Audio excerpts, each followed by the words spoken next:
तो बच्चों, let's read this question. So this question says for nitrogen gas Cp minus Cv is equal to A and for oxygen gas Cp minus Cv is equal to B. So the relation between A and B is given by. A और B के बीच में आपको क्या बताना है बच्चों? यहाँ पर रिलेशन बताना है. ठीक है, तो चलिए इस क्वेश्चन को स्टार्ट करते हैं. So we can write down the key concept of this question. इस क्वेश्चन का देखिए बच्चों, आप की कॉन्सेप्ट क्या लिख सकते हैं? मेयर्स फार्मूला लिख लीजिए. क्या लिख लीजिए? Mayer's formula. Mayer's formula, Mayer's ने देखिए क्या दिया था आपका? रिलेशन दिया था सीपी और सीवी के बीच में. ठीक है, और रिलेशन क्या था आपका? CP minus CV is equal to R. ठीक है, यहाँ पर इस सीपी और सीपी के आपकी मोलर स्पेसिफिक हीट कैपेसिटी है. ठीक है, और फॉर वन मोल के लिए ये रिलेशन आपका ट्रू है. यहाँ पर एन की वैल्यू कितनी होगी? 1 होगी. तो मैं लिख सकता हूँ for one mole CP minus CP is equal to R. ठीक है, ये आपका आइडियल गैसेस के लिए ट्रू है. This relation is hold for the ideal gases. ठीक है, आइडियल गैसेस के लिए आपका ये रिलेशन क्या ट्रू है? और कंडीशन क्या है? यहाँ पर एन की वैल्यू कितनी? 1 के इक्वल होनी चाहिए, यानी कि 1 मोल्स के ट्रू होना चाहिए. ठीक है, बस ध्यान रखना है ये क्या आपकी मोलर स्पेसिफिक हीट कैपेसिटी. क्या आपकी मोलर स्पेसिफिक हीट कैपेसिटी? देखिए, अब ये गैस के नेचर से इंडिपेंडेंट होता है. ठीक है, ये क्या होता है? मोलर स्पेसिफिक हीट कैपेसिटी आपकी गैस के नेचर से इंडिपेंडेंट होता है. It is valid always. ये आपको ऑलवेज क्या वैलिड है? यहाँ पर देखिए, फॉर हाइड्रोजन गैस की बात चल रही है, डायटोमिक गैस है. ऑक्सीजन भी गैस की मॉलिक्यूल करिए. ठीक है, यानी कि मॉलिक्यूल्स की तो दोनों डायटोमिक है. और बोले गया कि देखिए सीपी माइनस सीवी, ये दे रखा है आपको सीपी माइनस सीवी एक इक्वल है किसके लिए? आपका हाइड्रोजन के लिए.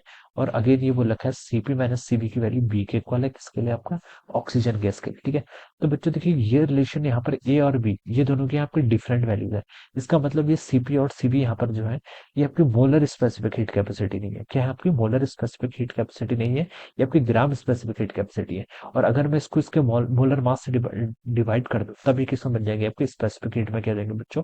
कन्वर्ट हो जाएंगे. किसमें? स्पेसिफिक हीट में कन्वर्ट हो जाएंगे. ठीक है, तो बच्चों आप क्या कर लीजिए, यहाँ पर देखिए, अगर मैं इस एक्सप्रेशन अगर मैं मास से डिवाइड करूँ, तो ये किसके इक्वल हो जाएगा? आपका आर बाई एम के इक्वल हो जाएगा. ठीक है, और ये आर बाई एम किसके इक्वल है? आपका ए के इक्वल है किसके लिए? आपका एच टू गैस के लिए. किसके लिए? आपका हाइड्रोजन गैस के लिए.